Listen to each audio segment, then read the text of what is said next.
welcome to the OCBC Cycle Singapore 2012 Pro Criterium Show. We've got an exciting race lined up for you, so sit back and enjoy the ride.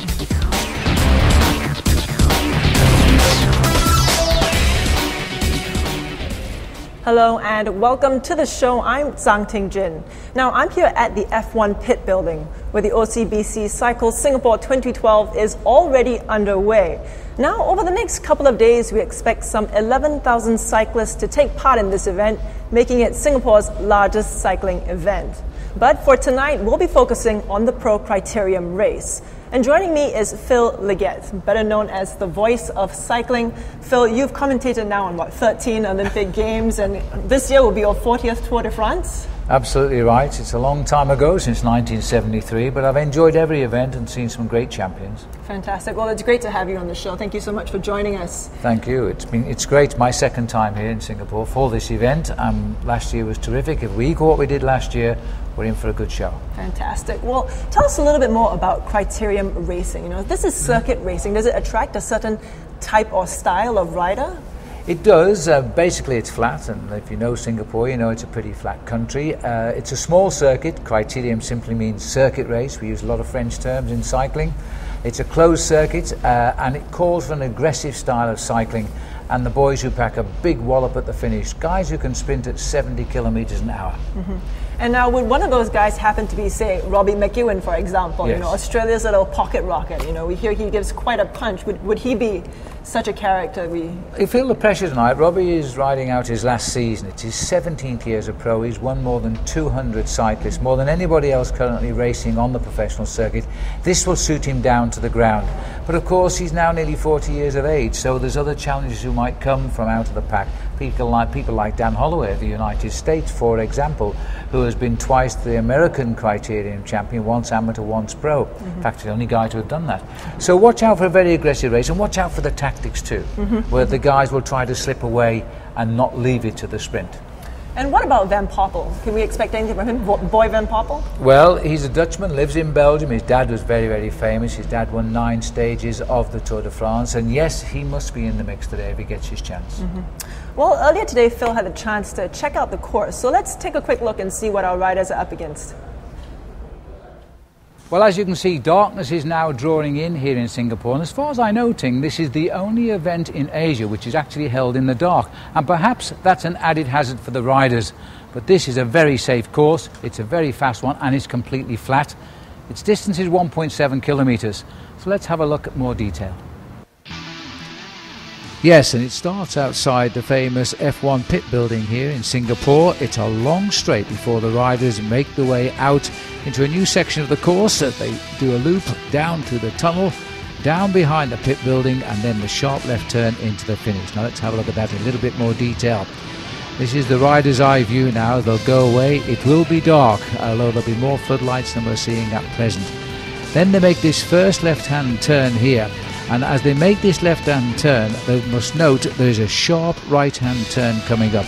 This is a tricky start to any Criterium race because this section of the course is keeping the riders within the confines of the circuit. There's the new tar road as they make the way now to turn into the OCBC tunnel, and that the right turn into the tunnel is itself very, very right angle. 90 degrees here. The riders will be forced to slow down on the first lap to almost a walk. As they go into the tunnel, they'll find an adverse camber coming from the right of our picture, pushing the riders down to the left-hand side. That in itself could be tricky if the rain, as promised, does fall tonight. Once they climb out of the tunnel, this is the only hill on the circuit, by the way, they'll then head on towards the Spectrum Worldwide turn. As they go through the chicane, they'll now be lining up for the sprints during the race as well as the big finish itself. The road narrows a little bit here as they race down towards the last corner of the race. They'll go through the S's here, very sharp left, as they then will also turn sharp right. And at the moment, there are some leaves on the circuit, but they should be clear before the riders start. Coming up towards the Volvo corner, and this is the crucial bend. As they go sharp left here, they continue to turn, and the first few dozen riders off this bottom bend will get that view. A lovely long straight. It is a sprinter's delight as they race down now towards the finishing line. It should be an exciting circuit. And by the time the riders reach this finishing line here, it'll be 10 o'clock local time here in Singapore. And if the rider wants to win it, he's got to be in the first 10 off that final bend, which is about 280 metres before the finish. This is definitely a race for the sprinters. And wouldn't it be nice if Robbie McEwen, who's riding one of his last races of a long career, was to take this one out? But you know, there's an awful lot of sprinters who says he won't. And now here you can see excitement is building here at the OCBC Cycle Singapore 2012. We're just minutes away from the start of the race, and you can just see the riders lined up there at the beginning, excitement buzzing in the air. Now, just 2 days ago, many of these riders actually flew in, many from overseas, and they've been very busy. So let's take a look at what's been keeping them up.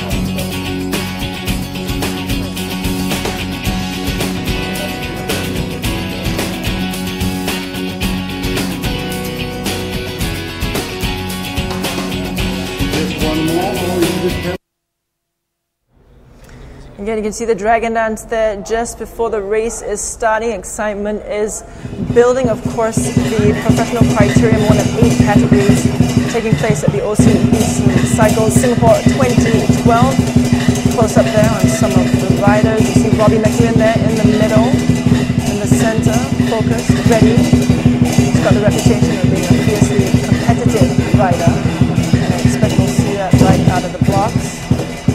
Now the OCBC Cycle Singapore 2012, of course, expanded regionally last year and into Malaysia in 2011. Singapore's largest cycling event, and now into its 4th year. It's grown exponentially from 5,400 participants in 2009 to almost 10,500 participants this year. And now, so just minutes away from the race, let's cross over to Phil, who'll be taking us through the course of the race. Phil? Thanks very much, Ting. Well, as we watch the dragon dance here, right behind, a little bit of amused faces, I think, there on these riders from around the world. There are 17 nations in the race this year. It's a total of 74 riders and a total of 20 teams. And for Robbie McEwen, it will be his first and indeed his last race here in Singapore, because by May this year he will announce his retirement at the Amgen Tour of California. There's the Singapore flyer as it looks down over the back of the pit buildings here. The riders just waiting for the end of the dance before the off. A smile there and applause from Robbie McEwen, a winner of more than 200 bike races as a pro. What a tremendous reign he has had. 3 times green jersey champion of the Tour de France. Just looking over his shoulder in black there, former champion of Great Britain, Christian House. A likely man today. He won the Tour of South Africa last year at around this time of the year, so he usually gets good early season form. And yes, for the European cyclists and indeed for the Australians, this is the start of the season. So we'll see if those legs can start to turn quickly right from the gun. During the race, there'll be 5 sprints along the way as well for the Spectrum Worldwide Sprint Competition. First 4 riders over the line, 5, 3, 2 and 1 point. And of course the outright prize at the end for the champion as well. Boy Van Poppel in the blue. As I said earlier, Dad, a very famous man, Jean-Paul Van Poppel, and he's still very much involved in cycling. He's one of the directors of the Vacances Soleil team, which is a Dutch team. One of those members here in the OCBC Classic. How this race is built over the last 4 years. And it may not look as though there's too many spectators, but they're actually inside the air-conditioned buildings here. So they're watching the race through the windows, which doesn't bring the crowd always to the start line. There's a big cycle there as well for them to amuse themselves with. As the klaxon goes, the riders get underway. Now, I know the referees and everybody a little bit worried about this first circuit, but thankfully the rain has stayed away. It's been raining virtually all day. You can see probably a little bit of water around the circuit, but it's drying out steadily, and let's hope it stays away for the next 90 minutes, because that's about the length of time it will take today for the riders. They'll be anxious to get their noses around this course in first place. The big figure, number 7, is going to captain Criterium, the world under-23 champion and the time trial champion of the elite of Australia. He won that title in Learmouth in Victoria in the month of January, and also a reigning world track champion as well. So he's here, I suspect, but don't know, to support Robbie McEwen, to try and get Robbie that fairy tale result today. McEwen himself knows he has huge problems with one or two of the youngsters he is, giving them 20 years for goodness sake, because Robbie will be 40 years old this year in June. That's the right hand turn now as they go down into the OCBC tunnel. Disappear briefly from our shot as they climb out of the tunnel. They've got themselves off to quite a quick start. We can expect a 50 km/h average speed today, I would suspect, because the boys who've got the good start at the front will try to keep the pressure on to stop the boys at the back getting up here, because they know this course could deliver one or two surprises. You can see the water from the heavy rain. Being a tropical country, it has been quite heavy. It's very warm, pleasantly so, one has to say, but the water still sitting on the ground there, making this course possibly a little bit slippery. This is the worst for the slip. As you can see, the leaves still lying on the surface a little bit, and then they've got this sharp right, and then we make our sharp left as we enter into the Volvo curve to bring them into the home straight. This is round the back side of the F1 pit building, and it's a full horseshoe left hand with this one, and then they'll line up for that finishing straight.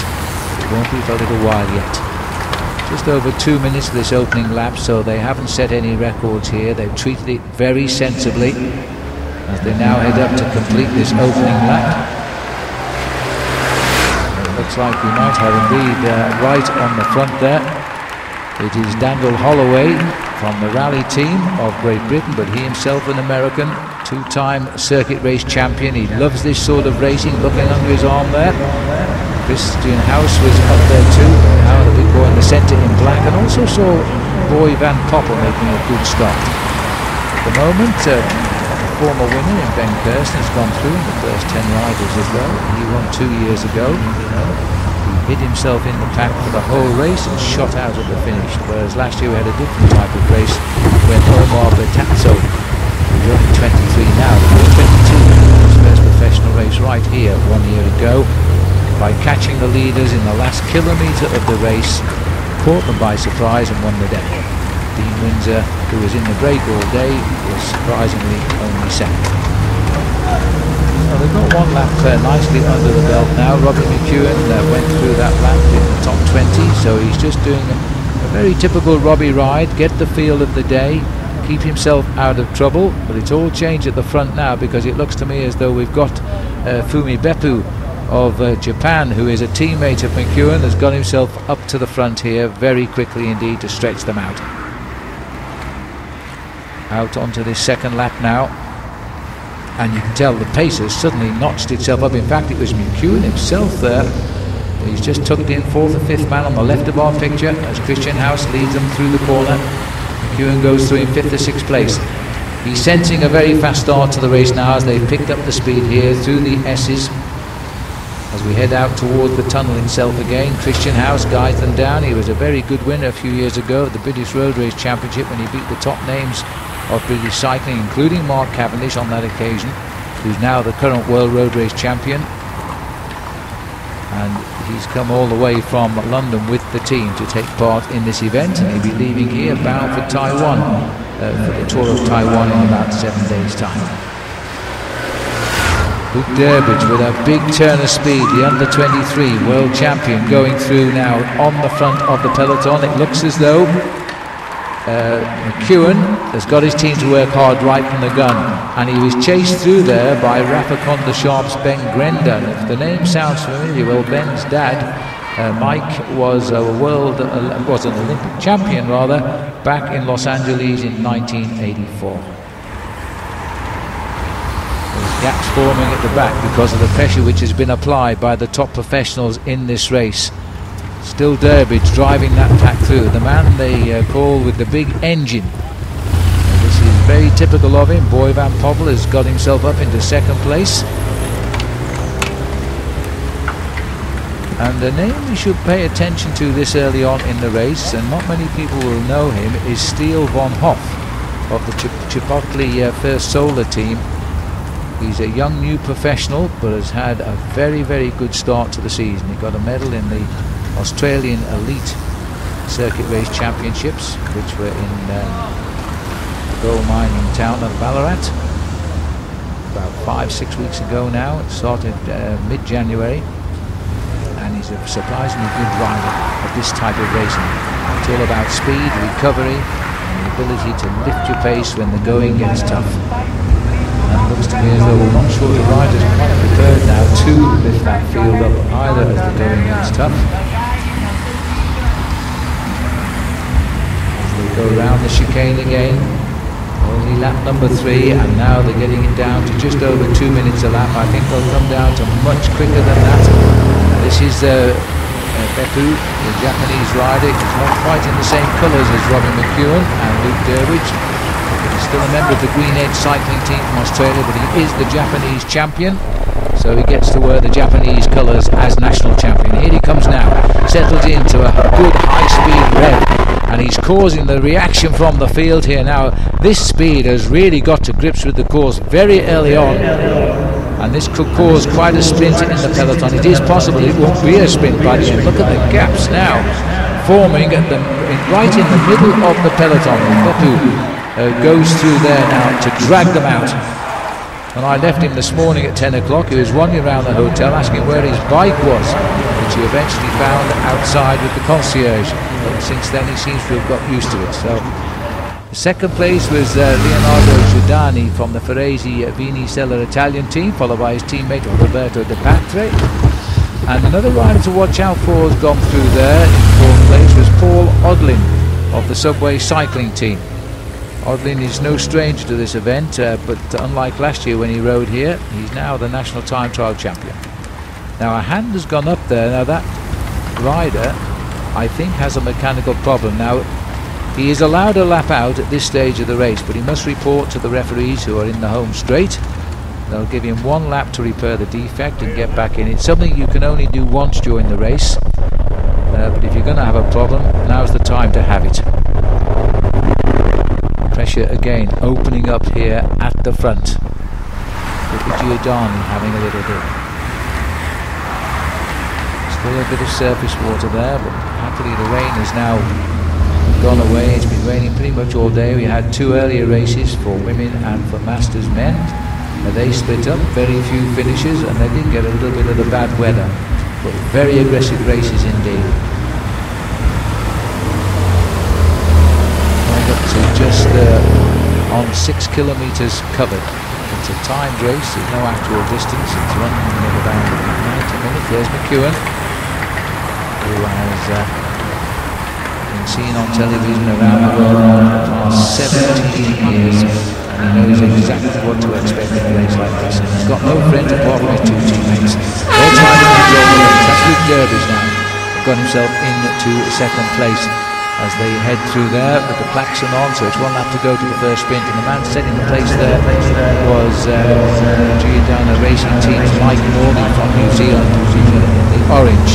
Just checking out who's daring to come up with him. Luke Durbridge is there, Christian House is paying close attention, Paul Odling is there, and the blue jersey of Paul Van Poppel as well, and trying to get on terms is Dan Holloway, because that klaxon means the first sprint coming up now, which is 5, 3, 2 and 1 point for the first 4 riders back across the line in the opening Spectrum Worldwide sprint competition, which carries a $3,000 first prize for the riders who gain the most points over the 5 sprints during the period of the race.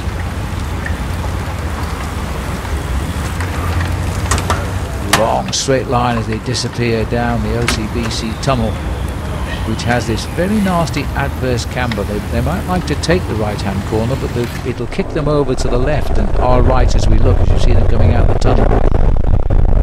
As they start to dig it towards the finish now, they're making ground here, but they actually need to be in the first 4 to 5. Boy Van Poppel is on the front there. one or two very serious looking faces on this race now, because the pressure's gone on right from the start here. Christian House trying to chase through. McEwen looks to me as though he might be sitting this one out and saving himself. He's quite a way down the line here as they line up for this very first sprint. Paul Odlin, I think it is, from the Subway team, who's got himself on the front. And Graham Miller, who's looking after this team, said, expect trouble with my boys because they're going really, really well. They've already been racing a long time back home in New Zealand. As they line up for the sprint now, is he going to hang on here, or are the sprinters going to swamp him on the line? And it looks as though it might well be as they come up to the line here. It was House getting over Odlin on the line, and Omar Batazzo, who's popped right up out of nowhere to snatch third place, and it will be Moreno, another teammate of Batazzo, who's gone across there in fourth. So a very good start for the former British road race champion. Christian House looking over his shoulder as Paul Odlin goes through in second. He will get 3 points for that. Batazzo probably taking the confidence of the fact he won here last year when he was just 22 years of age, and that was his first pro race, never mind his first win as a pro as well. Francisco Javier Moreno was the rider who has gone through in fourth place. So a good start for the defending champion. He's on board with 2 points in the sprint competition. Now maybe they will just take stock of what's going on now and allow these riders who have been under pressure the whole race so far for the best part of 12 minutes, just trying to keep up with the speed of the race. So once again, more pressure going on at the front. So forget those comments, because this is quite clearly a team that wants to keep this race split from the gun. It is an excellent course, because people think when a course is flat that it turns out to be easy to a mountainous course, but often the opposite is true, because of the number of corners here and the fact that it's still quite wet on the surface, and the riders are not too keen to take these corners quickly. In the black there's Dean Downing going through. He's just recovering from a broken collarbone, but this is the sort of race normally would suit him. Open-mouthed, Paul Odlin getting into that corner as well. Swing back up towards the finishing line again. No sprint this time, just pressure for them as they continue. Nobody yet prizing open potential breakaway moves. Two riders get themselves just clear of the field. Steele von Hoff is the rider in black here, followed by Beppu, the champion of Japan.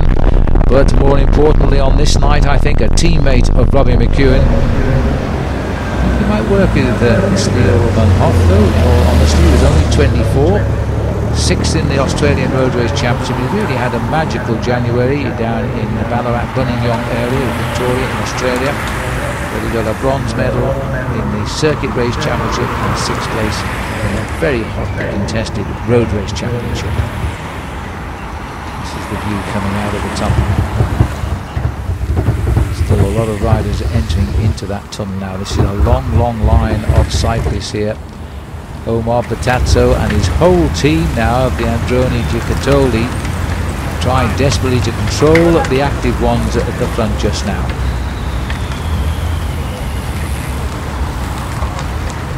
Into the tunnel itself, where our cameras can't go because we would lose pictures on these live action shots. So we have to wait for them to pop out the other end, and this now on the front is Steele von Hoff, continuing his good form and concentration. The champion of Japan just going over his shoulder there, willing to get on with the job and stretch them again to cause more splits. Dan Craven also working hard in that second group. We can pick Dan Craven out. He's the only rider from the continent of Africa. He comes from Namibia. Dan has a full-faced beard at the moment and some very long hair. A wild man in action, and he's a very strong bike rider too. He can expect to be in the Olympic Games in London this year representing Namibia. He's been the sole representative at the World Cycling Championships, as he was in Geelong a couple of years ago as well.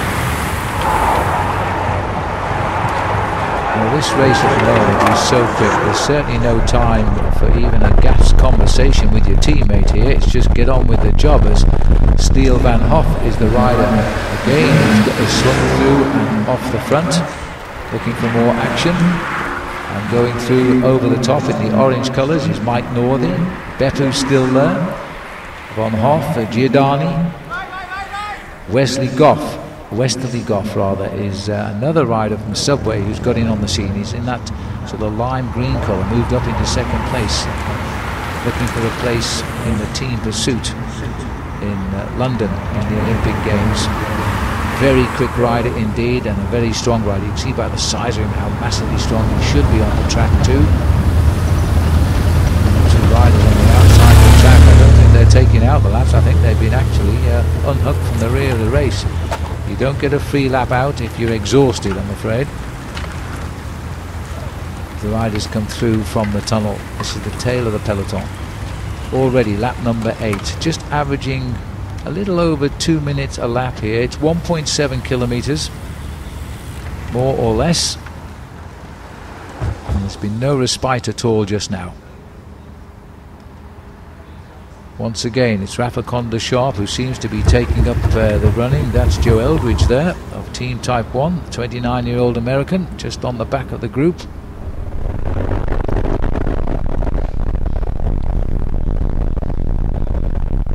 Constantly looking at each other, just seeing who is doing the work, checking out, trying to work out who is the strong man tonight. Luke Durbridge, the world under-23 champion, into second wheel again.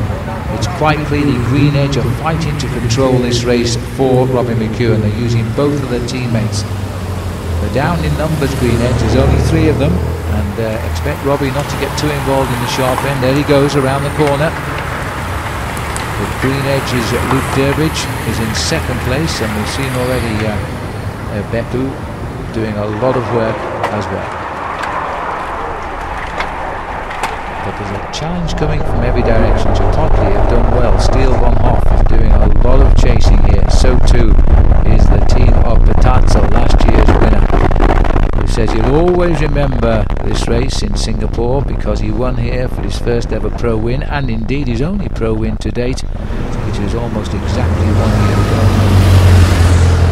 Durbridge checking over his shoulder again as they come up towards the end of the lap. Out onto lap number 9 now, Bernie Sulzberger, another man, a big strong man from Tasmania, who is showing good form.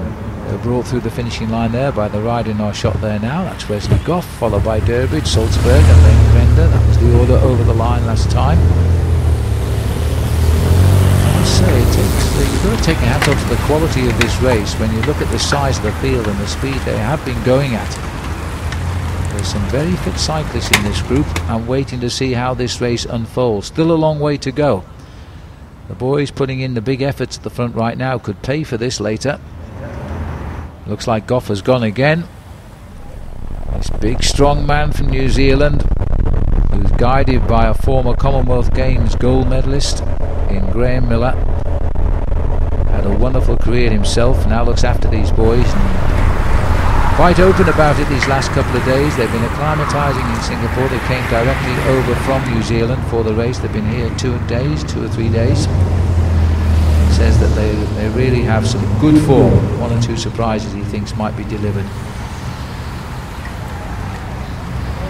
Getting around towards our second sprint here. You might hear the klaxon before I do. I'm quite a considerable way from the finishing line, and the soundproof group, so I'll rely on what you tell me.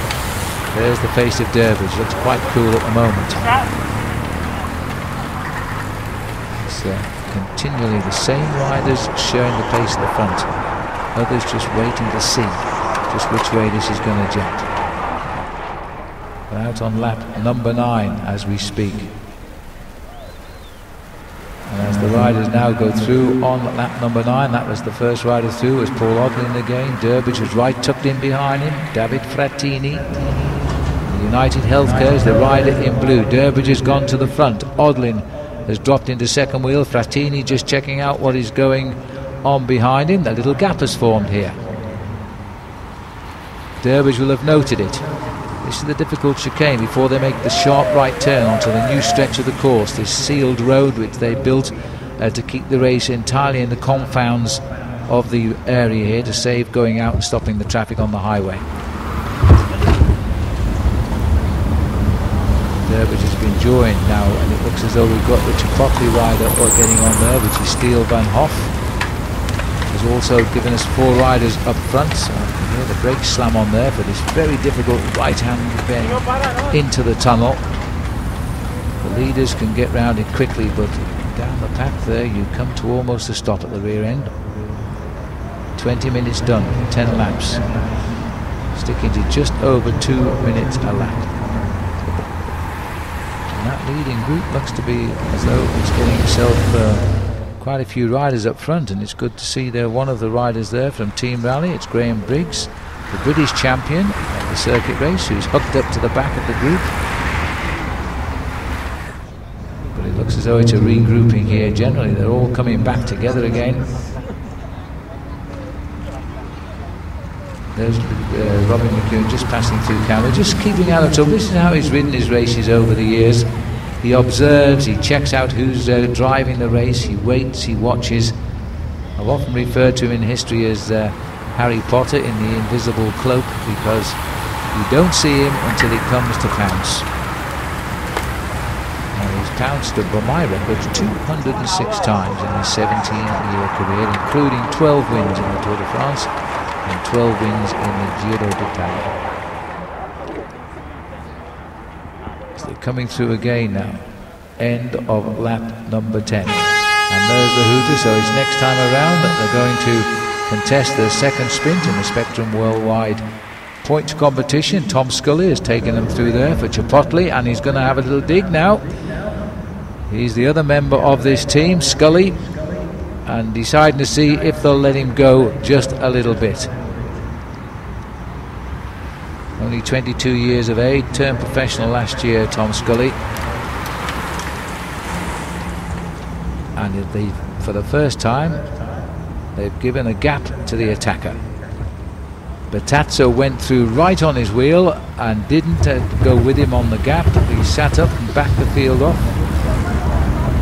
But the Androni Giocotello team of Battazzo, all 4 of them on the team, are all riding together.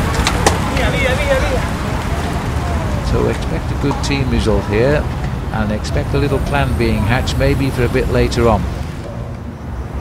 Little group trying to move clear.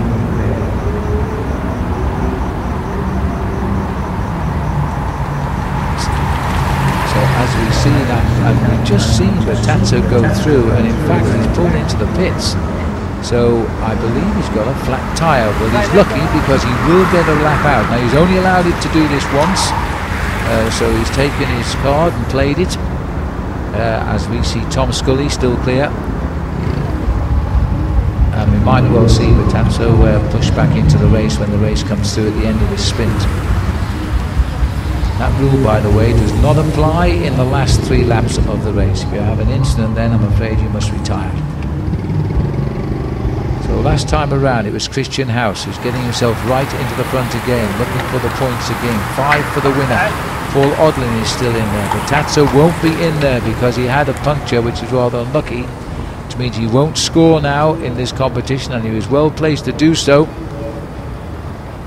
Scully gets the 5 points clearly as he goes over the line, and a very tight sprint there with House getting involved. It looked like Bernie Salzberger may have got the better of Christian House, and the 4th place going to Paul Odlin. And the crowd has decided to come out now, having air-conditioned building, and enjoy a pretty warm evening here in Singapore, and thankfully a dry one.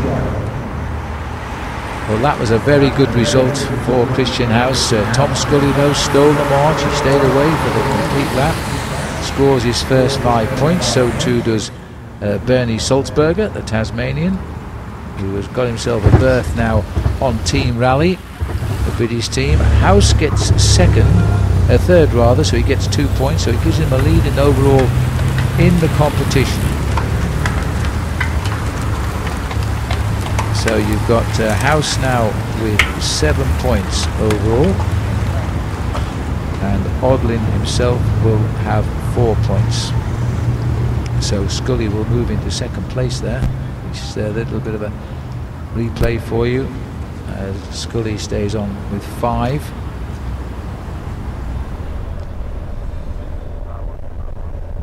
And Odlin will now come in with 3. With 4, beg your pardon.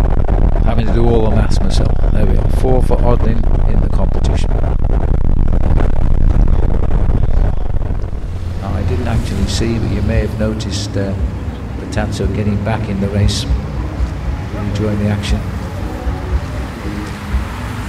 The surface water is certainly not drying out here. It has stopped raining completely, but on these corners they're staying a little bit damp. If the riders push the odds on just that little bit, they'll feel those tyres slip away, because they are pumped up to a pressure which is 4 times that of an auto tyre. So seems fitting enough here on the F1 circuit in September, which is part of the Grand Prix circuit, of course. That's a big time in Singapore. Moving out now as we move on to lap number 13. Mike Northey, I think it is, now making a move. Beppu is also trying to get up to them. He's in 4th wheel and dashing all over the circuit here. And again, the field is under pressure at the back. Just take a look down at some of these faces now. A lot of these boys are just hanging on to the pace. They can't do anything about it at the minute, as they make their way through and swing into the tunnel once more. And the paint on the road there is what they'll be very worried about, because they tend to be a little bit slippery, those yellow and red bands on the road. There's the sprint situation for you at the moment. Odlin holds the top 3 with 4 points, and Christian House, always well worth his money when he goes to these sort of races, is heading up the Spectrum Worldwide competition after 2 sprints with 7. There's 3 more to come. First prize is $3,000 US dollars, not Singapore dollars, though I think it's pretty much the same. Mike Northey on the right.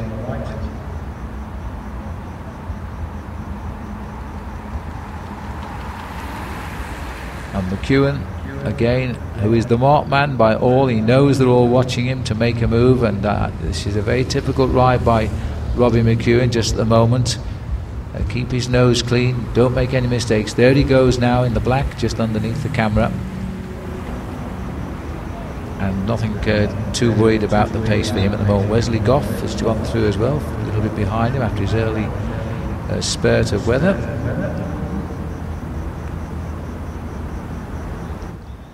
It looks as though there's been a general recovery like this, because after that sprint, riders just checking out who's going to make the move now.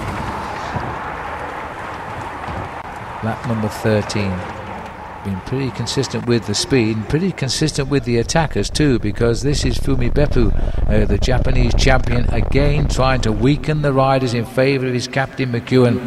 He's trying to draw them out to come and chase him down, as Beppu goes through there in the lead. And right up behind him, bringing over the field, was the American on the British team rally, Daniel Holloway. And McEwen has moved right up. You can see him now, left of our picture. And his idea here now will be to try and appear to be chasing, but in fact slowing the race down to allow the Japanese champion a little bit of a lead, take the pressure off the team. Going round the far side, 4th over the line was Leonardo Giordani, and Christian House was through there in 5th, and Matthias Friedemann from Team Champion Systems was up there. He rode a very good race here last year too.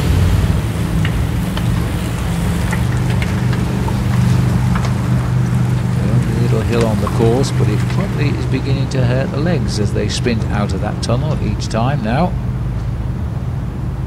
Out onto lap number 14. We have done just on 22 kilometers now in a half an hour, so about 45 kilometers an hour. They're lapping what is quite a tight circuit, a little bit slower than I thought, but and yet it looks very, very quick, and I suspect it's because of all the corners that is making it so hard as well.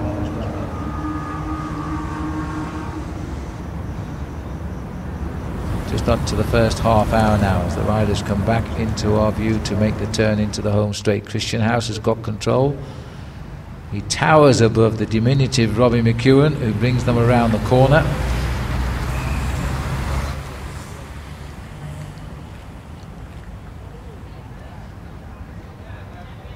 That's the most difficult part and the absolutely crucial part of the race when it comes to the final sprint. McEwen brings them around first,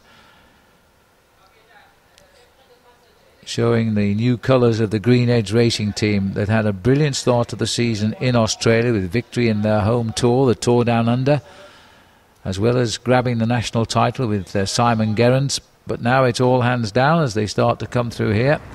To complete lap number 15, it looks as though we again have Rafa Conde Sharp really giving it a lot of pressure. But the man who's gone through, we didn't see him, is Fumi Beppu. That was House who's trying to work up the chase, but the gap now is already growing. It's about 16 seconds now to Beppu. And maybe they should get a little concerned by this attack, and a good showing by the Japanese champion too. Paul Odlin has gone through into the lead as we speak, the Subway team rider from New Zealand. Friedman, McEwen and Sulzberger. These are the names who are very good finishers as well. Steele Van Hoff in 7th place, also through. Well, they're the front of the group. Straight through and up the OCBC tunnel. Difficult at the back, you see. They have to slow right down at the back of the race. Roberto De Patra of the Farinese Vini Seller Italian team, last man through there, almost came to a stop. He's the lone attacker now, and this is showing to be a terrific performance. He's ridden the Tour de France once, Beppu, and he finished it.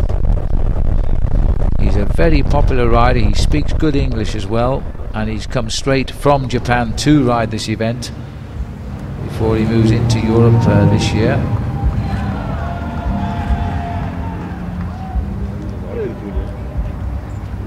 Just 29 years of age, April this year. First season with the Green Edge. His 2 victories last year. He got the double as far as Japan was concerned. He won the time trial championship. A couple of days later, he won the road race title too. He's wondering where everybody's gone here as he comes down into the home straight to complete lap number 15, which will take him through just on 25 kilometers covered now. And he's settling in, and the big danger is this man can ride very quickly when he's alone, and if they allow him to settle into a rhythm, he'll hold 40-45 kilometers an hour all by himself. He's got a good lead on the straight, and this has taken all the pressure off McEwen now, because that's his teammate up front.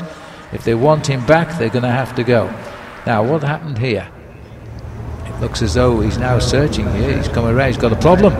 As the leader has a problem. Now the judge is going to have to work this out, because the rule says you go back in the race exactly where you come out, but if he's in the lead by himself, he may be put back in the main field end of attack, or he's got to get on and go. And he's asking the question, what do I do? The answer is, I don't really know, Beppu, because they don't know where he is when he's on his own up front, so they may just return him to the peloton, and he's also taken his only allowed lap out of the day. Well, that was really, really bad luck. A perfect tactic played by Green Edge and stopped by the punctures. The trouble is that when you get rain on the course, and it looks like he's opting to take the lap out now, whether he wanted to or not, he's not much choice really. Let's have a look again. Here he comes. This is an action replay here as he, and when he looked down like that, I think he realised then his tyre was wandering all over the road, and he sensed something has gone wrong here. Now he knows he's got the problem. What do I do? Now he had a lead of about 14-15 seconds, but I don't think the referees would have had a clock on him, although they would have the time over that finishing line. And I think you'll find they put him back in the race with the main field. Time will tell. Anyway, I'm back with the leaders now on the road as we go out on lap number 16. It was Matt Cronshaw of the Giordano racing team who led over the chasing group, with Peterson, Durbridge, Goff, McEwen not too far off the front. They won't believe that bad luck here. That really was bad luck. But the wet road surface picks up the bits of grit as the field are now heading round the back of the stands again to come through to complete lap 16. Keep an eye on what happens now with Fumi Beppu. But I think you'll find they have to put him in the race with the field. Now we are hearing from the pits, they've let him out. As I said, he had a lead of 15-16 seconds. They've timed him 16 seconds and they've let him go. Well, that's a good decision. So it's the same pressure remains now. The peloton are still chasing the champion of Japan. They gave him back his 16 seconds. Now if he has the same problem again, he won't get any of that, I'm afraid. He'll have to chase or retire from the race. You're only allowed one defect during the event. So that then puts him out in front once again. Boy Van Poppel headed the field through in the blue. Leonardo Giordani, Luke Durbridge, Christian House and Wesley Goff with the boys at the front. Goff's moved up since into second place here now. So out in front is the champion of Japan. He made his move a couple of laps ago. One or two gears grinding into position off that right-handed bend at the moment. Last rider going down, it looked like it might have been one of the Chipotle riders in the black colours.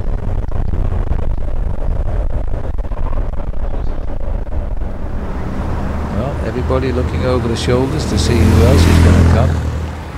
The same names we've talked about willing to keep this pace high. A lot of riders though are not under pressure, waiting till a bit of fire comes out of these riders. Again, House looks over to see if anybody's going to counter the attack here from Subway. Let's move towards the end of lap number 17. Now Beppu has to be up ahead in the home straight just at the moment. And there he is, he's just swung into the home straight, gritting his teeth. The crowd now getting behind him here as they've seen what happened to him. He may have lost a little bit of that lead, but not a lot. What he's trying to do here is not win the race, but force the riders to chase him and use their energy. As he goes out now on to lap number 18. There's a good reaction coming from behind here. It looks to me as though the rider was David Ricciabiti from Fanesi Vini, who went through in second place. Grenda will have gone through their third, but Tatsu coming back in. Went through under the camera there in fourth place. Well, this is a huge effort by Fumi Beppu, but I'll tell you what, it's hurting him. You may have seen his face there. There's still an awful long way to go into this race, as we've only done 27 kilometres, 37 minutes. He's still less than an hour to race, but that's an awful long way on this circuit of 1.7 kilometres. But he's getting to see all these corners before anybody else, and he's free to use the whole road now. His two teammates, but Durbridge and McEwen, trying to get in amongst the wheels and trying to cause a distraction. There's a little chance here to see how Sulzberger come over the top here to snatch an attack as a reaction coming from Ricciabiti.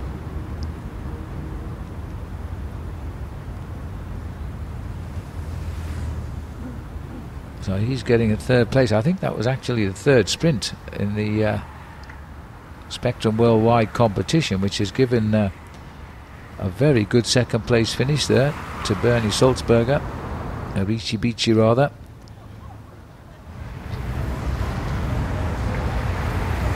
We're out onto lap number 18. House didn't feature either in that sprint, he missed out, and Batanzo got in just on that sprint, I think.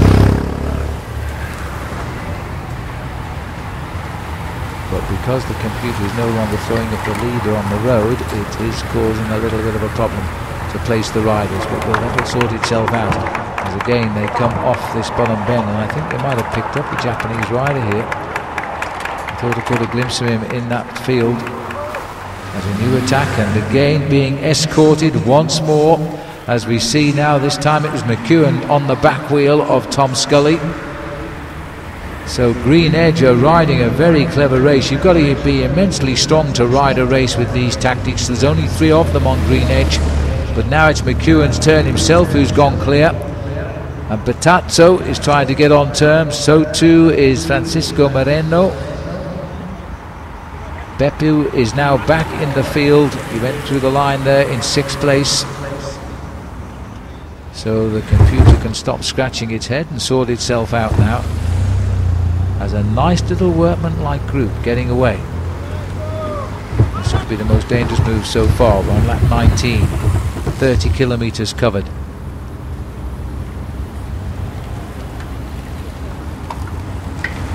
Riders at the back who are more preoccupied with just getting around the corners and using the brakes than attacking at the front. For these boys it's really hard, because as they get off the bottom bend there, the leader's already sprinting away, and you've got to keep closing these gaps down. Once again now we have got this group in the lead. Chipotle rider there, Tom Scully, ridden a good race so far, into his 2nd year now as a pro. He's the rider in black. And they're racing now to try and form a breakaway. That was Beppu who's just gone through in the white jersey. There's been a big split in the field here as well, because of the effort of 3 riders getting clear. Led by Tom Scully, who got clear last lap. Robbie McEwen is in 2nd place. 3 riders making this look very, very much a race for them now. Now this is a serious move here, and Scully is the man who started it. There's the situation. It's still Christian House, who didn't score last time, holds on the lead with 7 points. Beppu, who scored, has also joined him now with 7 points. So House and Beppu equal in 1st place. Now if it were to finish like that, it would go to count back as to who won the sprints, and House and Beppu would still be equal, so it would go back to who finished 2nd. I don't think it'll be that way shortly. This little breakaway trying to sort itself out still as they pass through 31 kilometres covered now. McEwen, Tom Scully, it's Boy Van Poppel in the blue, Wesley Goff just about 8 seconds behind as these 3 try to go well. McEwen is going to go out with style here. He's showing his colours in Singapore for the first time in 17 seasons as a pro, and it'll be the last time for sure, because he's going back home to Brisbane after this race, where he'll continue to train just for the early part of the season in Europe, and then off to America for the Tour of California, where he will retire. He's never ridden that race either, and he's chosen that race to say goodbye to a sport for which he's been a terrific ambassador. And then he will take up a position with the team, where he'll be off to the Tour de France route to recce every stage 6 weeks before the race itself, and to report back to his team just what the courses look like and which ones they can aim to try and win. And he's looking forward to it very much. There he is now, relaxed style from McEwen. He's been very, very popular here in Singapore. 3 riders trying to reach them at the moment. There's Van Poppel also showing his colours, former World Junior Cyclocross champion, which is the race over the mud. You put your bike on your shoulder and run as best you can, but he's a good road rider. He's won some small races around the world. He hasn't won a big race just yet. He says he's been a pro for 2 years, but actually he came through the Continental Rabobank squad, which is a development squad from the major team. Tom Scully now revving it up here as he continues to push on. New Zealand rider. We've got a place 2 in the Games in London in August. McEwen just happened to be there. All 3 of the green-haired riders have been on the attack, and Derby just got himself up into 2nd place here and will not be helping in the pursuit.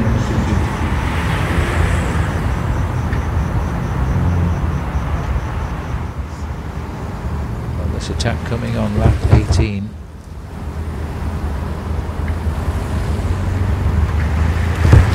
Chase group of 3 riders as well, including Friedman, Cronshaw, Wesley Goff. So there's a little regrouping of the main peloton.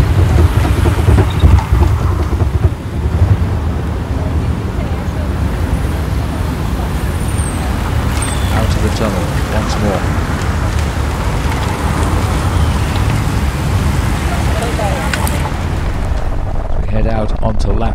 21. Tom Scully, Boy Van Poppel, McEwen, Friedman, Cronshaw, Goff are the aggressors on that lap.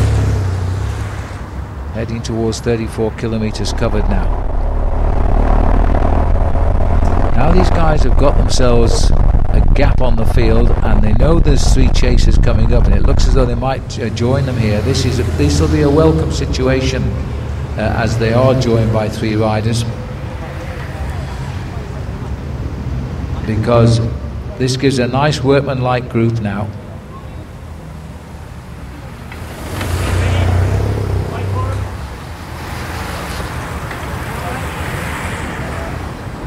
Swinging into the home straight, coming through towards the end of lap 21.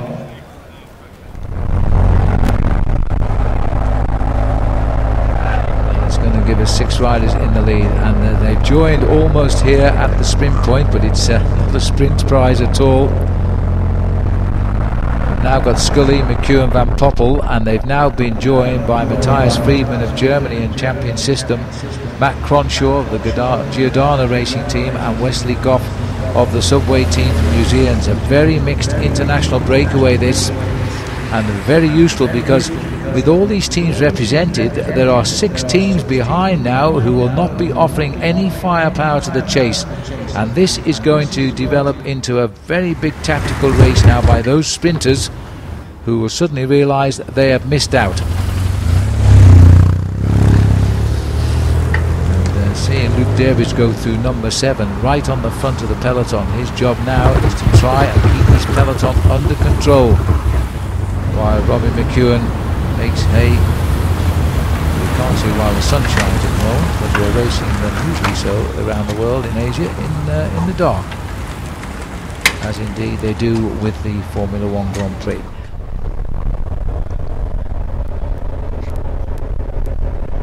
The big danger in this breakaway, I suspect, is Wesley Goff, the New Zealander. If you catch his number, it's number 45.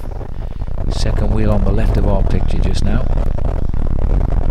Tom Scully, the other Kiwi, man who started it all. As Goff goes round in second place, that's Scully, looking very, very strong just now. McEwen is in 3rd place, Boy Van Poppel is in 4th, and the other 2 are Cronshaw and Friedman. Really strong workmanlike breakaway just at this moment. You can see now that they can see the course. In fact, Tom Scully here is prepared to rip them apart if he's not too careful. They're having a job to control him as we go through 35 kilometres. Wesley Goff now turning it on again, riding himself into a possible place in the team pursuit squad in the Olympic Games in London, where he's very likely to rub shoulders with Great Britain and Australia, because I think they've got the 2 top team pursuit squads for London. Goff might not agree with that comment though, as McEwen brings them through here. Boy Van Poppel in the blue, looking pretty cool. On his wheel is Matthias Friedman of Champion System, another full Continental Pro team this year, and just shows how around Asia now as well, the teams which are now joining in the World Circuit. Van Poppel has got to the front, taking this right-hander towards the OCBC tunnel very gently, keeping to the left because the adverse camber in the tunnel is to the right. It's quite steep as well.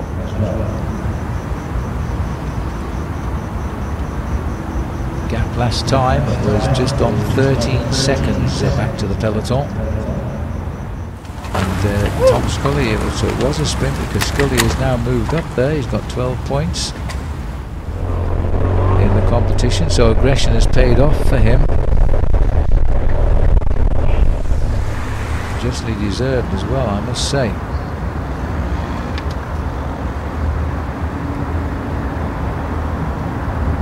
This has got such power in this group. The peloton are going to start asking themselves questions. We always talk about sprinters winning these circuit races, and McEwen is the sprinter, and I'm very surprised to see him going on the attack like that. And McEwen, throughout his career of 17 seasons, does not waste his energy. So if he's decided to go, he sends something in the peloton. He sensed the strength of the race and decided to give it a go. He knows his two teammates won't be chasing, and he knows now the boys around him have got teammates as well, and they won't be chasing down their own teammates either. So as we go through 37 kilometres now, leading the charge is Wesley Goff, McEwen, Van Poppel, Friedman, Cronshaw and Tom Scully for the moment on the back.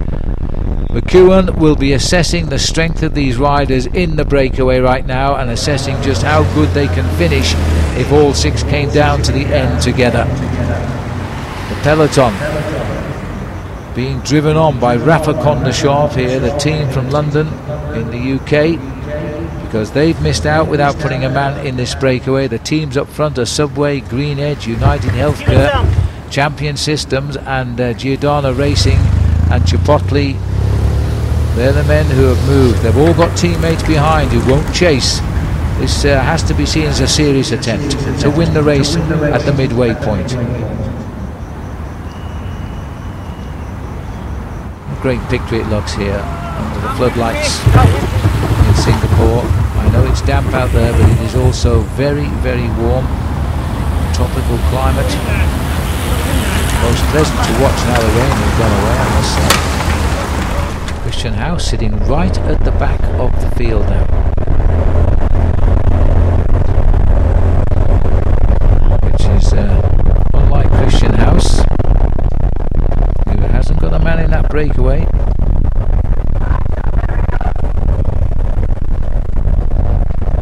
Time gap at that finishing line there was about, difficult to say, it was just on 20 seconds was the gap. So they moved away that lap by about 4 or 5 seconds. Leading the charge through Matt Cronshaw.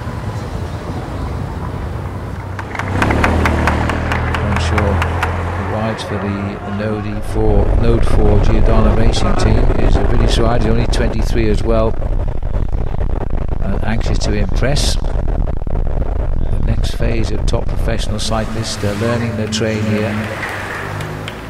It's a perfect age to become a pro, 22, 23 years of age. All of these riders know what they've got now. They've got a serious move on their hands. They're not going to give it away unless they have to. Scully, Goff, McEwen, Van Poppel. Here comes the charge up the home straight now. Subway doing a little bit of work on the front, but won't overdo it.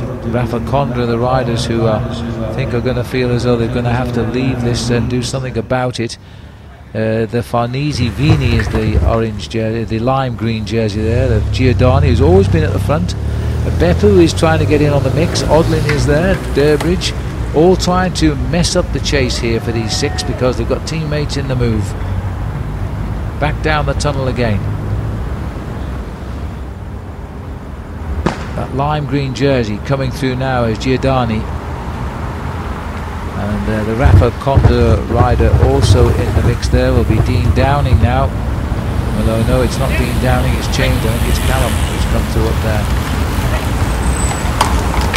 Peloton has also reduced quite quickly in size as well here under the pressure of the speed. Out on lap 25, we still haven't done the hour of racing.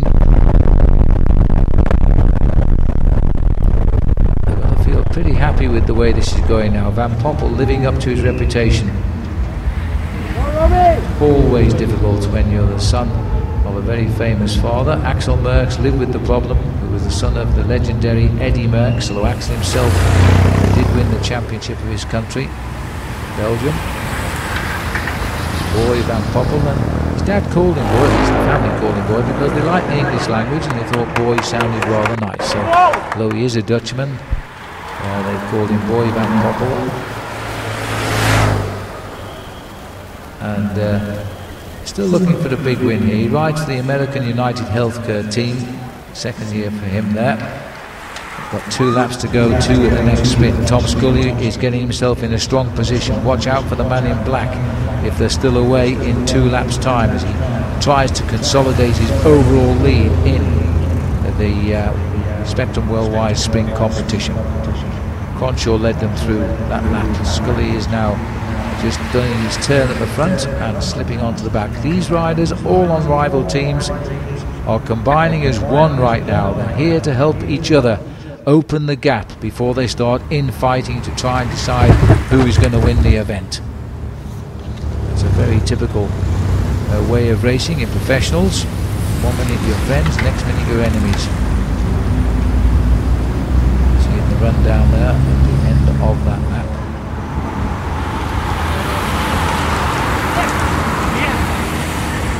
And the peloton, I think, are going to have to really concern themselves now. They're losing sight of that, not just the $12,500 first prize, but the 8,000 second, the 6,000 third, 5, 4, 3, 2, going down to the top 6. In other words, the bulk of the $100,000 prize list is going the way of these 6 men right now. McEwen, little flick of the arm there, that's the indication to Boy Van Poppel, your turn mate, I'm going to the back for a breather. They do strong turns at the front. They reckon if you ride in the slipstream you save 30% of your effort. So they've got 5 riders to hide behind, then a big effort at the front, and so on and so on. So the back end of the field now, which was in danger of being caught by these 6 riders, you might see them in the home straight, but the referees have pulled them out. So there's only that big bunch chasing now, plus these 6 leaders. As we come up, there's 1 lap to the sprint this time around, and watch for that rider in black. He's third wheel in the line just now as Tom Scully positioning himself. He's looking for the 5 points next lap for the sprint competition. Cronshaw and Friedman, 2 riders have just shared the effort at the front. Tom Scully comes through and puts the pressure on. Cronshaw swung off as well. Scully now followed through there by Wesley Goff and then that Van Poppel, but the riders can still see them up this straight. It's about 350 metre a gap between them. This is all that's left of the race behind, and so it is now the team from Giordano, from Vino Ferresi, who's trying to bring this race back together. They haven't got a man in the breakaway. They're paying the price, and neither has last year's winner either. The Androni Giocattoli team of Bertazzo, they've got a chase. They suddenly sense that there are an awful lot of riders shadow boxing now.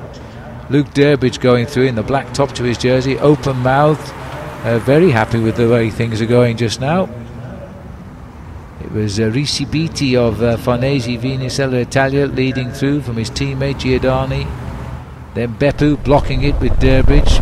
Then Subway's Paul Odlin also blocking it, and Frattini also blocking it, because they're the teammates of riders in the breakaway. They're going to become a little frustrated back in that main field just at the moment, I think, as we head up towards 1 hour of racing. And this time will be the sprint on the line as we go through lap 27 and 44 kilometres. The man in black who's slipped down to 4th wheel here as they whirl the way around the back of the F1 pit building into the home straight. He's put himself in a perfect position here, Tom Scully, to take 5 points. He's the youngster there, 4th in line, looking for 5 points. And this could put him in with a very, very good chance, with only 1 sprint to come, of picking up the $3,000 first prize. So Scully is not going to, he's going to go in late, and here he comes now. Now the other riders look as though they're not going to challenge him here. Oh well, Boy Van Poppel, by my reckoning, pipped him on the line. He never got over the top. Scully will get 2nd. Still gets 3 points though. Cronshaw 3rd. Wesley Goff, I think he was there, in 4th place. So Scully keeps that lead, and at the end of that sprint, I stand to be corrected, but I think he will have won the competition with that. I think that was the 5th sprint, in which case he's the first winner of the day. Peloton coming through now. There's still quite a gap here on the field, and it is still the British registered team here from Vini Ferresi, who's trying desperately to pin them back. Well, Boy Van Poppel kept the pressure on those pedals on the right. Watch the white line, that's it, not the one that follows, and takes the maximum points there. But 3 points for Scully should be enough to give him the victory in that Spectrum Worldwide competition. peloton have gone through. And they're now back to 35 seconds according to the computer, maybe 36. That's quite a gap on a course of 2 minutes. That's a quarter of a lap now. These riders are ahead of the field, and this may not come back today. So often we talk of a sprint finish in a Criterium. It will still be a sprint between 6 riders, which is a lot more manageable by some of these boys. Now, 10 years ago, I'd have said Robert McEwen was riding round to the easiest victory of his life. But now he's 39. I can tell you 1 or 2 of these boys pack a real sprint finish. And I'm not sure Robbie can handle them. We'll see. He's moved to 5th place of the 6th at the moment. And once again, round another lap completed here. This will be the end of lap 28. Study of concentration here. Boy Van Poppel will be very pleased with his ride here in Singapore. The way he's got into this breakaway, a little flick of the right arm. No prize at stake on the finishing line, so he's just led them through that time. Followed by Tom Scully, Wesley Goff, just in second wheel here at the moment for Subway. Followed by Matt Cronshaw. McEwen's got in on the act, in fact, right behind Goff now. I think if I were to favour, or fear rather, I would fear Wesley Goff and Tom Scully in the sprint. And McEwen may not know too much about Matt Cronshaw, or indeed Matthias Friedman, the German. May not know whether they can sprint fast or not, because they don't normally ride in the same races. As we start to move into the last half hour of racing here, last 20 minutes even, I think we're going to find that these boys are beginning to think now they've let this slip away. It went on lap number 18, 11 laps ago.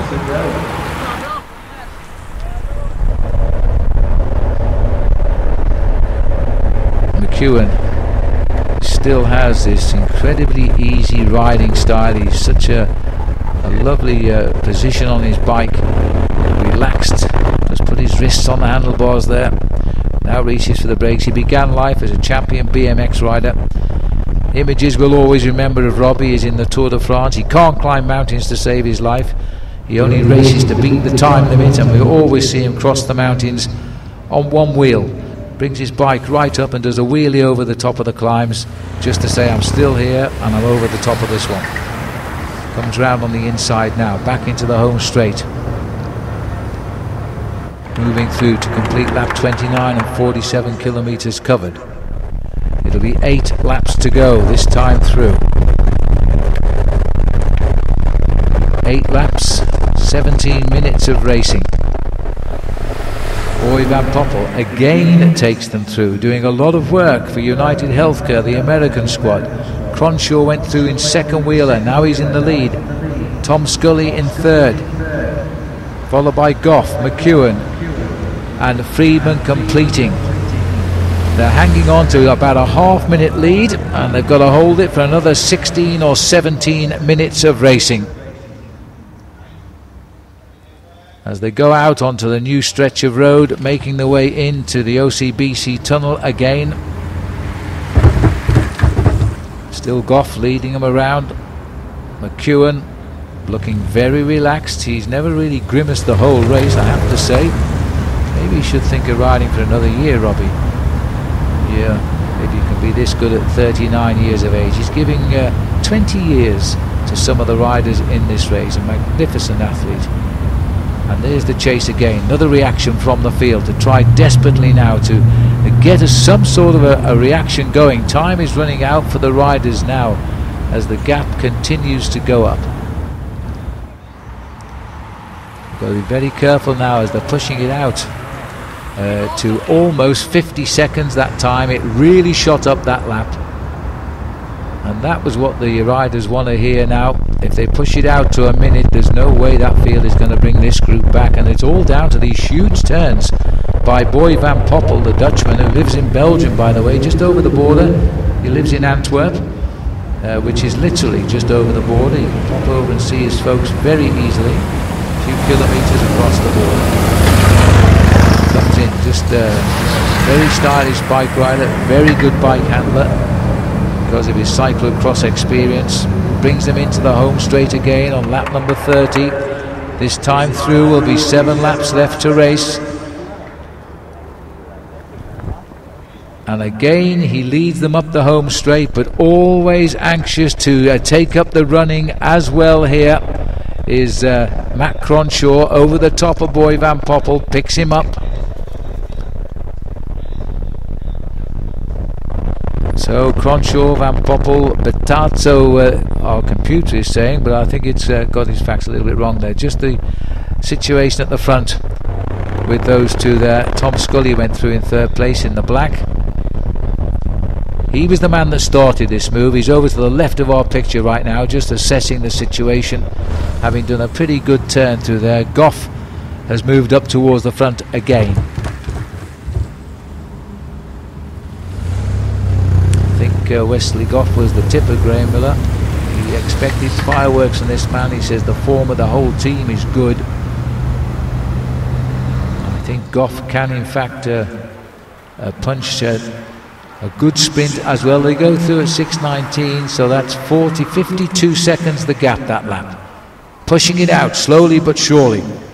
7 to go. Well, whatever happens now, this has been a terrific farewell ride for Robbie McEwen in Singapore as he rides out the last few months of a 17-year professional career, and he looks as though he could go on for another 10. A little word there coming through from Matthias Friedman to McEwen. I'd love to know what he said. As Friedman now goes through, being tailed this time by Boy Van Poppel, followed by Matt Cronshaw, as again they're round so quickly now around this circuit. Coming to the 50-kilometre point this time through. We'll also be coming to 6 laps to the finish. Last time through it was 52 seconds. They are half a lap ahead of the field now. That is a tremendous effort. They haven't missed a beat, and Boy Van Poppel will not slow down here. This rider has driven them home as often as possible. Terrific work by Cronshaw as well, who again comes through over the top of Van Poppel. Drives on now. Lap 32, 50 kilometres under the wheels in an hour and 7 minutes. As they go out into the country once more, Poppel, Cronshaw, Scully, Friedman, Goff, McEwen, the 6 men who have shaped this race, all started by the Kiwi, Tom Scully. Still waiting for the field to come through, and if it's less than 52 seconds, next time they'll be shown 5 laps to go. They can't possibly close a minute in 5 laps. There hasn't been a passenger on this breakaway. Everybody has been working, and the judges have just confirmed it is Tom Scully who wins the $3,000 as the Spectrum Worldwide Sprint King today. 6 to go for the peloton. They've come through at 36, so it's 58 seconds. They've lost a couple of more seconds as they try to rectify the matters. I think it's all too late now. A minute, and for the leaders, they've half a lap ahead. 5 laps to go is what they will see next time through. 1 minute, all be a second, is their lead. As again, Friedman comes through, driving on down the back of the circuit. With the evening traffic still going home here, just outside the rush hour I guess now, but the traffic always seems quite heavy in Singapore. As we go on to the new section of road and then round the back of the pit building and the horseshoe, which will bring them into the home straight once more, taking them to 52 kilometres as they come up towards the finish. This time they will see 5 laps to go to the finish, and it's got to be said now, the lead is unassailable. 1 minute's lead, 5 laps to go to the end. One of these 6 will take out the $12,500 first prize. Boy Van Poppel brings them through, followed by Matt Cronshaw again, the same duo driving them up the home straight as they have done lap after lap. Then they're followed by Tom Scully, the man that started the breakaway. Wesley Goff, the Kiwi Olympian, who'll be going to London, he hopes, in August.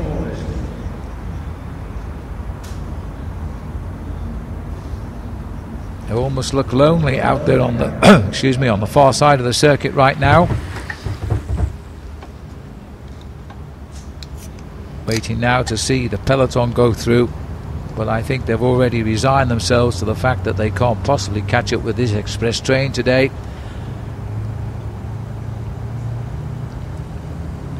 Here comes the peloton once more, always being slowed down. Teammates on the front once again.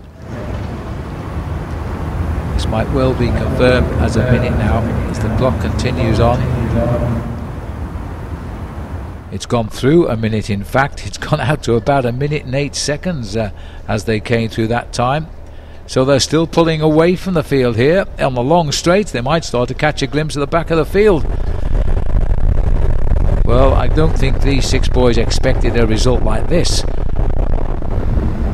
And McEwen has read it right in the leading group. The boys know what they've got. Trouble in the shape of the pocket rockets tagged on to the back at the moment.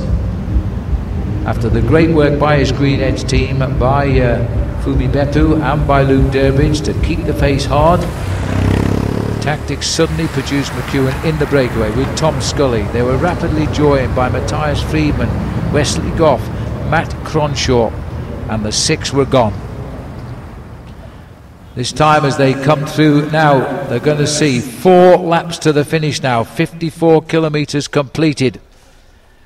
4 to go, and there's nobody else in this race now. The winner and all of the podium is up front, up the home straight once again. They'll start to think about who is the best man in this breakaway now, who can outwit whom as they come through on lap number 34. Boy Van Poppel slips away to the back.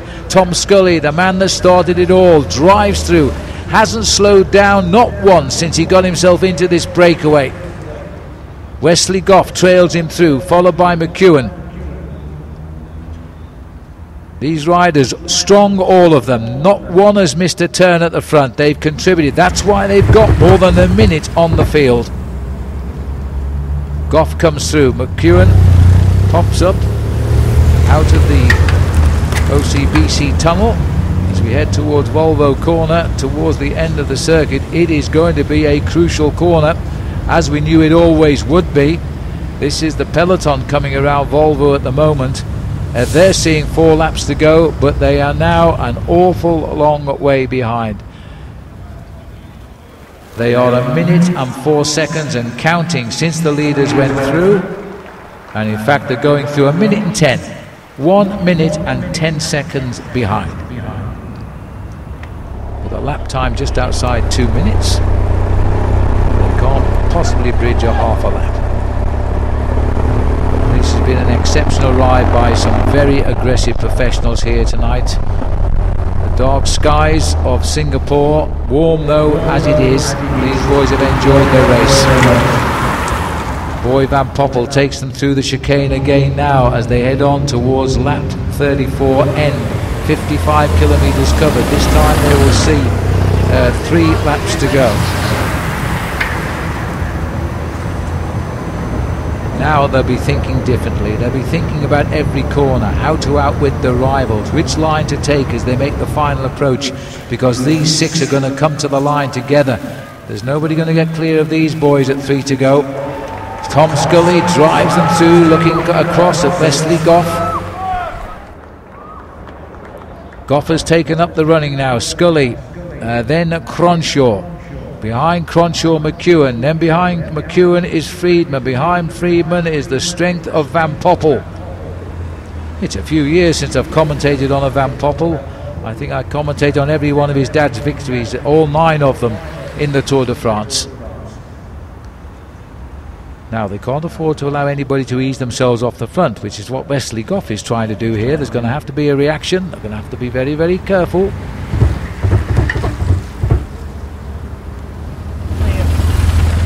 McEwen slowly slides his way up to the back wheel of Goff. Cronshaw has taken the wheel there, also of McEwen. As they head up now under the tunnel, there's the Singapore Flyer. Looks as though it's come to a rest for the night. Bird's eye view of a very tactical battle now in the breakaway. The peloton being led by Team Rally here, going through with 3 to go, but they're really now well out of this race. They're fighting to stay clear of the breakaway rather than catch it.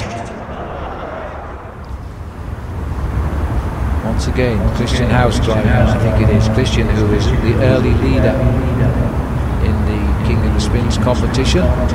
Tom Scully stitched that one up and took the $3,000 back home to New Zealand, or will be by the time he leaves tomorrow. Meanwhile, the leaders are coming through. Lap 35. This is the Volvo corner, and this will be the crucial one, as Boy Van Poppel brings around Tom Scully. Then they get a beautiful view here of the home straight. Well, they've had plenty of dress rehearsals tonight.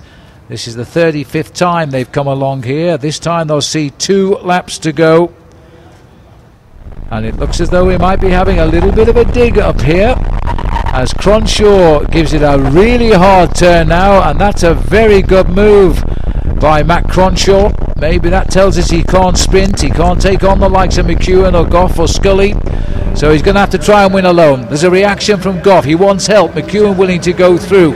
Friedman perhaps looking a little bit stressed as he holds on to the back wheel of Robin McEwen. This is a great move by Matt Cronshaw, the young British youngster here, 23 years of age.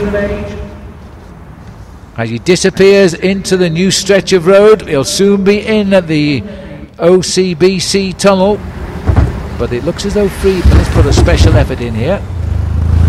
Cronshaw comes out of the tunnel, well, goes into the tunnel actually, as he makes the sharp right-hander. They've closed it down right on the 90-degree right turn there. Matt Cronshaw waits to regroup. He'll need a few deep breaths too after that effort. The bell rings time around.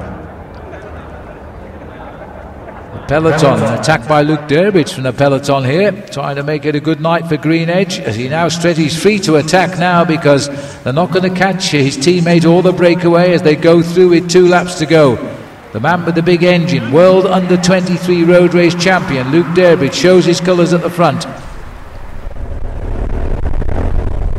Meanwhile, at the front, Tom Scully, the man that started it all on lap number 18 laps ago, does a hard turn at the front and then checks out. Did it hurt anybody? Wesley Goff goes through. McEwen, as they come round now towards the penultimate time around Volvo Bend. Next time will be the finish. And each and every one of these breakaways know now it's going to be a 6-man sprint for the line, and the big money on offer. They've taken out all of the major prizes here, with the 6 of them escaping. 1 lap to go as the bell will sound in the home straight here. 6 attacking riders going out for their 19th lap in the lead, and with a lead now of well in excess of 1 minute. This has been a demonstration of strength. Wesley Goff, who hopes to go to London and ride for New Zealand in the team pursuit, where he really could medal out in the Olympic Games, now thinking more of winning the Cycle Singapore Classic here, the OCBC event in his 4th year. McEwen, 17 season a pro, goes into the last lap in the front again, as he now seeks out the tunnel. He also might seek out a few back wheels, because he doesn't want to be on the front at this stage of the race. It's all about now 6 riders and nobody else here.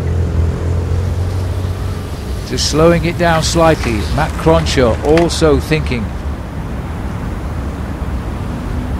And now this is the expected tag match. Who is going to hit the front and drive into the wind? What little wind there is, there's hardly a breeze. Most of the wind's being created by the riders here. The peloton gets the bell as well. It's Team Rally who continue to drive this race towards its finish. They're racing for 7th place now in the peloton. As we rejoin the leaders, Tom Scully drives at the front. still determined to get a big result here, and it looks like he might for Chipotle. Long turn here by Tom Scully. Well, this is going to blunt his sprint as he tries to drive them off his back wheel. Boy Van Poppel looking very cool in second place. McEwen sits in third place. Friedman is fourth. Cronshaw's moved to the back for the moment. Wesley Goff is second from the back. They head up to this vital corner now, the Volvo bend, and it's Tom Scully, the man that started it all, is taking them into this last bend as they race up to the finishing line now. A left rider in front, the race is behind now as Scully leads them out, and Boy Van Poppel comes, and now it is McEwen who's trying to come off his wheel. Robbie McEwen is going to take this victory on the line. He's never not won a race in any one of 17 seasons of racing, and his last will be no exception. Robbie McEwen has taken the day out with a tremendous turn of speed. An absolutely fairy tale finish here in the OCBC Singapore Criterium. A win for Robbie McEwen. In second place will be Boy Van Poppel.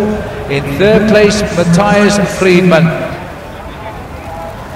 This is the race for the seventh place finish now as they come through the chicane here and in to the finishing straight around the Volvo corner. Robbie McEwen has won that from Van Poppel, Friedman, Scully, Goff and Matt Cronshaw completing the top six.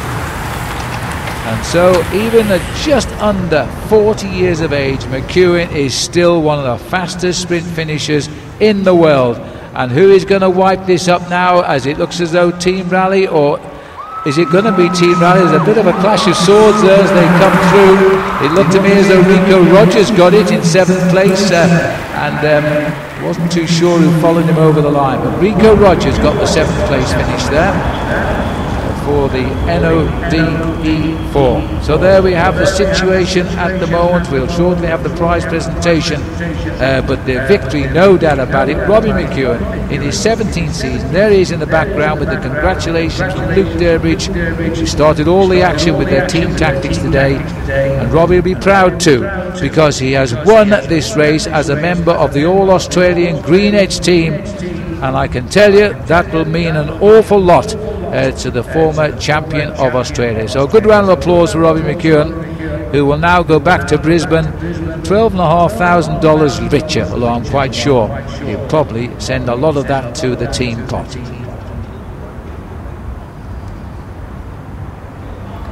Thanks, Phil, for that commentary, and indeed a very exciting race there with Robbie McEwen taking that win. Of course, he started off first as a BMX rider and was champion, the Australian junior champion, first as a BMX rider before he crossed over now to road biking. And today, again, the winner here at the OCBC Cycle Singapore 2012 Pro Criterium race.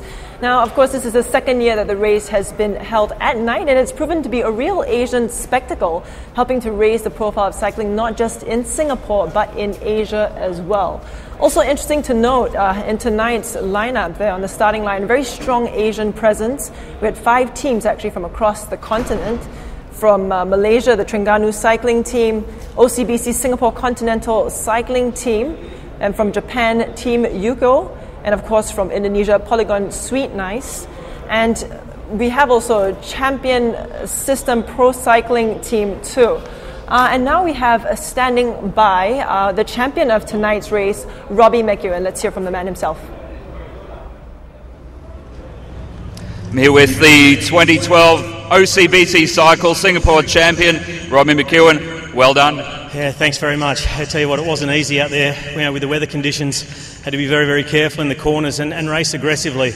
Coming into the event, everyone was talking about having a sprint finish, but in these wet conditions, you just had to ride aggressively. And I was fortunate to have very good teammates covering a lot of breaks in the beginning, and then put me in a position to also attack. I got away in a good group, and we worked very, very well together. It's a credit to the other guys who are in the group.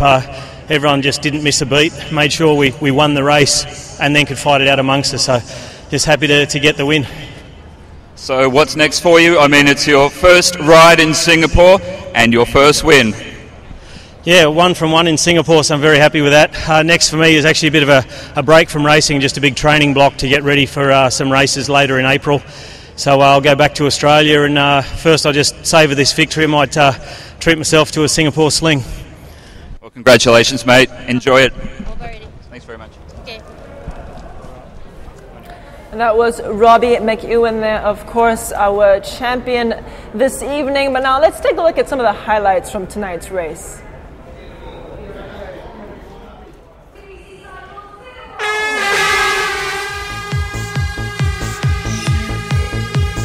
The riders get underway now.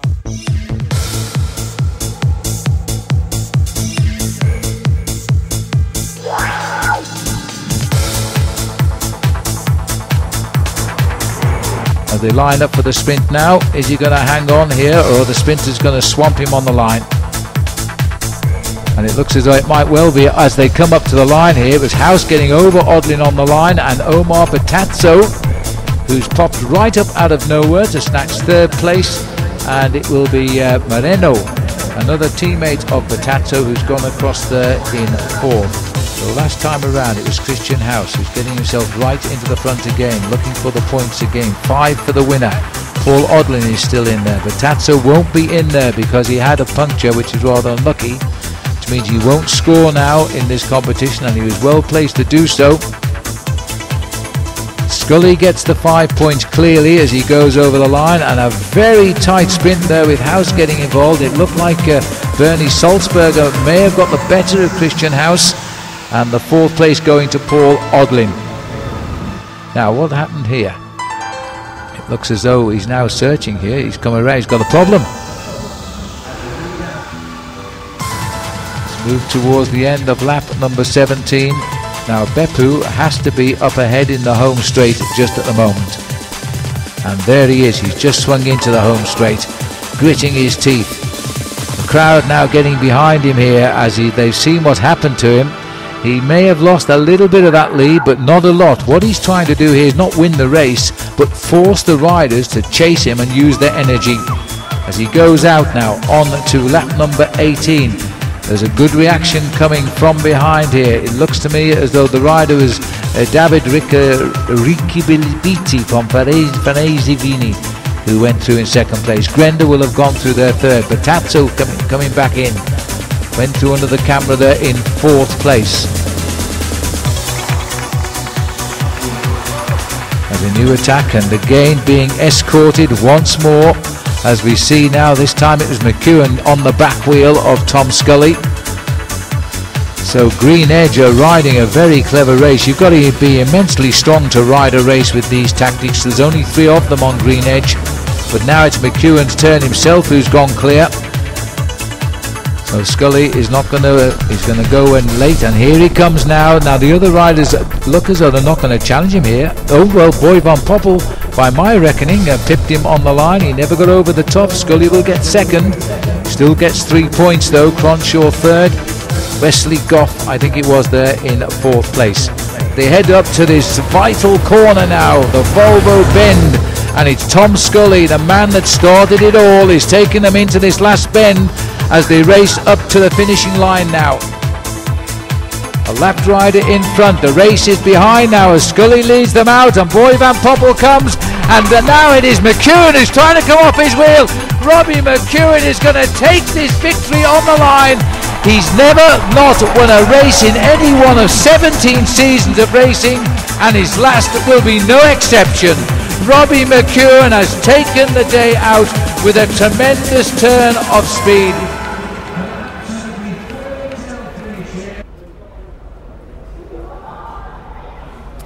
Now, of course, the results here of the OCBC Cycle Singapore 2012 Professional Criterium.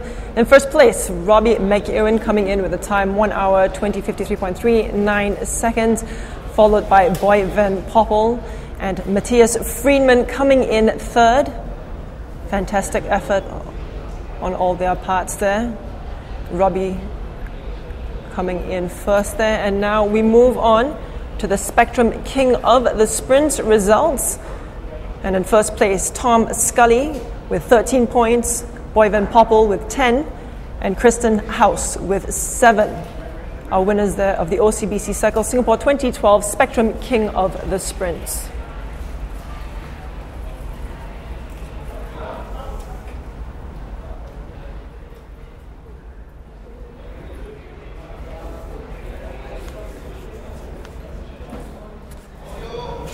the CEO of OCBC Bank, and by Chris Robb, the organiser and managing director of the OCBC Cycle Singapore and Spectre Worldwide. We're all here for one reason now, and that's to welcome the winner of the 4th edition of this event. He's in his last season as a pro. He's been a pro for 17 years. He's won over 200 races. Robbie McEwen. Well done, Robbie. Thanks, mate. Thank you.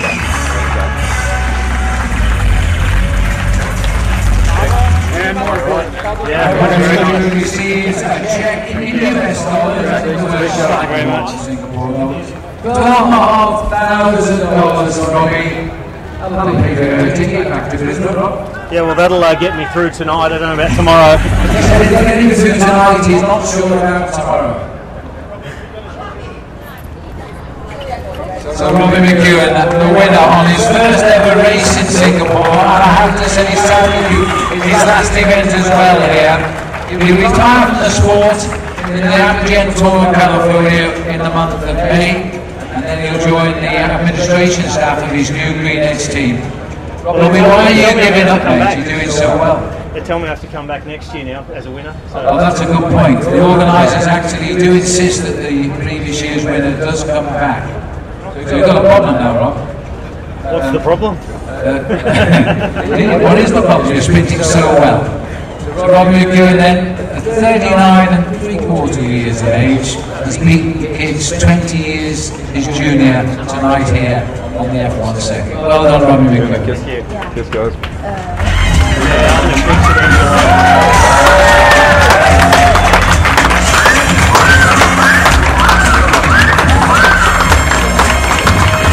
Sorry, I'm a bit sweaty and stinky, girl. I'll smell better later. Well done, mate. Thanks very much. So there we have Robbie McEwen and his fairy tale ending. Well, that brings us to the end of the Pro Criterium race here tonight. But of course, things are just starting for the OCBC Cycle Singapore 2012. Lots more action happening here at the F1 pit station over the next couple of days. So come on down with your family and friends to cheer on the riders and of course soak up some of the atmosphere. Thanks again for joining us for the show. Good night.